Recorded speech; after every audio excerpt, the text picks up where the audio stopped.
A Boeing 747 was perfectly ready for takeoff on the runway. In the dense fog, the pilot pushed the thrust levers up, switched on the headlights, and the aircraft had now crossed the takeoff speed, a speed from which turning back is almost impossible. But at this very moment, a shadow began to emerge through the fog, and this shadow was of another Boeing 747, which was now just a few meters away on the same runway, coming from the opposite direction. What happened next is quite difficult to imagine. The question is, how did it come to this? What was the air traffic controller doing? And what was that one small mistake that led to the most dangerous accident in aviation history? This tragic tale occurred in the Canary Islands of Spain, which the world today remembers as the Tenerife airport disaster. Welcome once again to Dark Venture Videos. Viewers, this story begins the day before the accident, on March 26, 1977, when Pan Am Flight 1736, a Boeing 747 jumbo jet, took off from Los Angeles Airport. It was supposed to land in New York to pick up some passengers, and then its final destination was the city of Las Palmas in the overseas Canary Islands. This was a chartered flight and, due to this, was fully booked, mostly with elderly passengers who intended to enjoy a cruise ship in Las Palmas. Las Palmas is the capital of the Canary Islands, which is the southernmost part of Spain, approximately 100 kilometers from the coast of Morocco. This place is quite famous worldwide due to its tropical weather. But in 1977, behind the beauty of the Canary Islands lay a political tension. Here, a group called PIAC was raising its voice for the independence of the Canary Islands from Spain, and for their campaign, this group often resorted to violence. And it is from one such violent event that this dangerous accident begins. Pan Am Flight 1736 picked up passengers from New York's JFK International Airport and departed for Las Palmas Island. Its cabin crew included 56-year-old Captain Victor Grubbs, First Officer 39-year-old Robert Bragg, and 46-year-old Flight Engineer George Warren, along with 13 flight attendants and 380 passengers. These were all the details of Pan Am Flight 1736, which was now cruising over the Atlantic Ocean. Now, let's turn to the second aircraft that was destined to be a victim of this same accident. At Amsterdam Airport in the Netherlands, KLM Flight 4805 was preparing. This was also a Boeing 747, and it too was heading to Las Palmas in the Canary Islands. Its cockpit crew included 50-year-old Captain Jacob, 42-year-old First Officer Klaus, and 48-year-old Flight Engineer Willem. It had 11 flight attendants and 235 passengers on board. KLM Flight 4805 took off from Amsterdam International Airport after boarding. Now, both these aircraft were en route to Las Palmas Airport in the Canary Islands. Meanwhile, at Las Palmas Airport, two men approached the terminal building, placed a bag outside a flower shop, and disappeared. It was a bag with a bomb attached to a countdown timer. Exactly at 1 p.m., a phone call came to the reception of Las Palmas Airport. The person on the other end identified himself as belonging to the PIAC group, the same group mentioned at the beginning of the video, and said that bomb blasts would occur at Las Palmas Airport after the next 15 minutes. The airport staff immediately sprung into action, evacuating the entire Las Palmas Airport before 15 minutes, and their panic turned into horror when, exactly 15 minutes later, a powerful explosion occurred. Due to this blast, a large part of the terminal building's roof collapsed, but after this, all activities at Las Palmas Airport were suspended. All flights were canceled, and flights that were supposed to land here were diverted. A short while later, KLM Flight 4805, arriving from Amsterdam, had reached near Las Palmas, but the air traffic controller informed them about the explosion at the airport and instructed the flight to land at Tenerife Islands Airport, which was 110 kilometers away. After a further 25-minute flight, the KLM captain landed on runway 30 at Tenerife Airport at 1:38 p.m. At the exact same time, Pan Am Flight 1736, arriving from New York, had also reached near Las Palmas, and was also diverted to Tenerife Airport. At this time, almost all flights were being diverted to Tenerife Airport because it was the closest airport. Now, in no time, the rush at Tenerife Airport was increasing. It should be mentioned here that Tenerife Airport is a small airport located in a mountainous area. Very close to the Atlantic Ocean, its elevation is around 2,000 feet. This area is surrounded by high mountains, and due to this, the moist winds from the Atlantic Ocean, upon hitting the mountains and rising upwards, immediately cool down and turn into clouds. And all this happening suddenly here is very normal. When Pan Am Flight and KLM Flight landed at Tenerife Airport, visibility was perfectly fine, but now suddenly, the visibility here had reduced due to clouds. When clouds were on the runway, visibility would reduce to 300 meters, and in the very next moment, everything would appear clear up to 2 kilometers away. Now, it was currently unconfirmed how long they would have to stay at the airport. Passengers were deplaned, so they could refresh themselves after the long flight. During this time, KLM Flight 4805, which was to return to Amsterdam, decided to refuel its tank right there so that when Las Palmas Airport reopened, no time would be wasted in refueling. They had just started refueling when news of Las Palmas reopening arrived.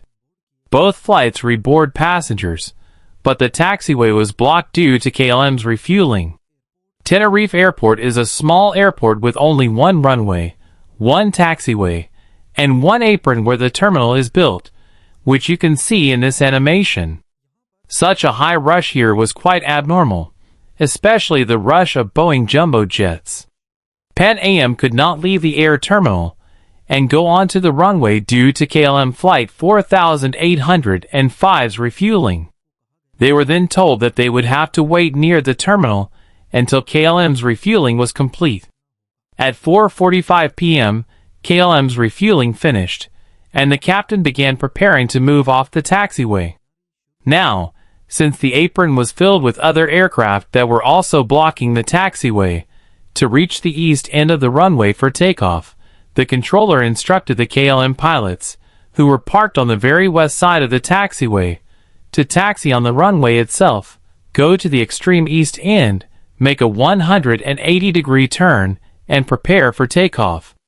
When KLM 4805 started to taxi, the controller instructed Pan Am to follow KLM on the runway but to turn onto the taxiway at the C3 exit because KLM 4805 was to take off from this runway. Visibility was quite low and getting worse with each passing minute. KLM 4805 taxied across the entire runway and came into takeoff position after making a 180-degree turn at the eastern end.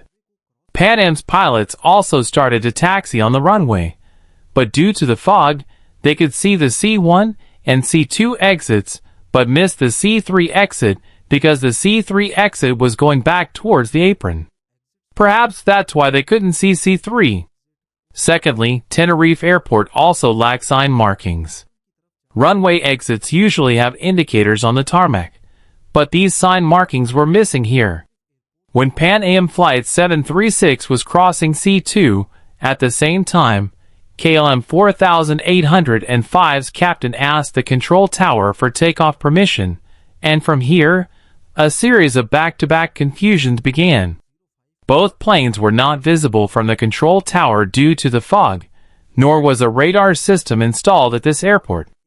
At this moment, the control tower began to tell KLM which route to take after takeoff, but nowhere in this message was permission for takeoff given. However, KLM understood that they had perhaps received takeoff permission, and the KLM captain replied, "We are at takeoff." Now, whether they actually said, "We are at takeoff," or "We are taking off," is still unclear. But in response, the control tower said. Okay. But after a gap of a few seconds, the control tower clarified. Stand by for takeoff. I will call you. This was a very important message that clearly stated that they should not take off yet. But this message did not reach KLM's cockpit because at this exact moment, Pan Am Flight 730 SIXS pilots, who were near C3 on the runway and hearing all this conversation, also relayed a message. We are still down the runway.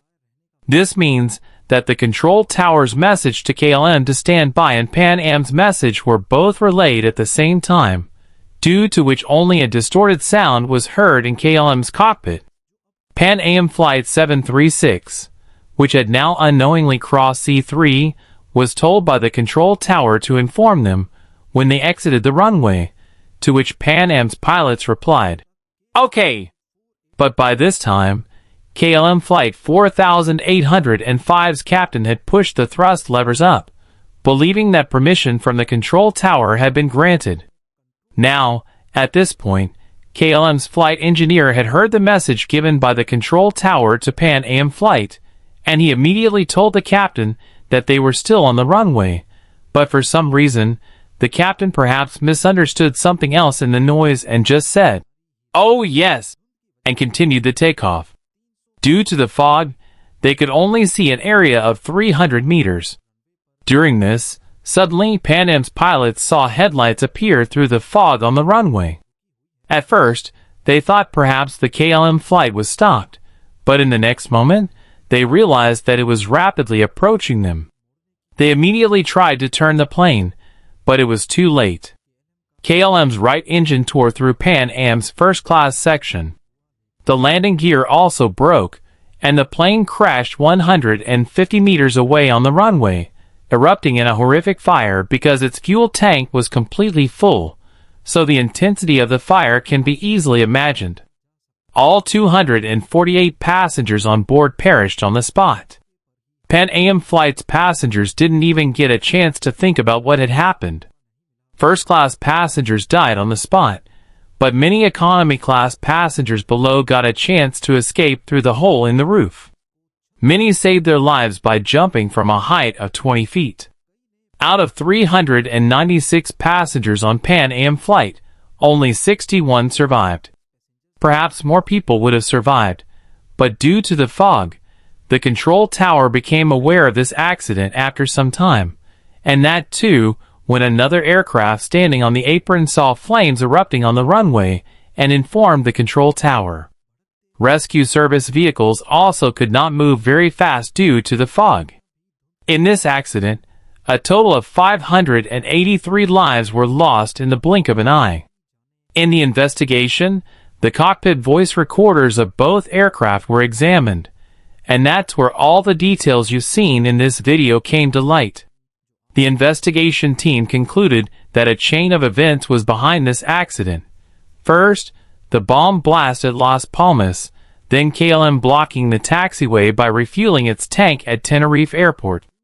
If they hadn't done that, Pan Am Flight 736 would have taken off earlier.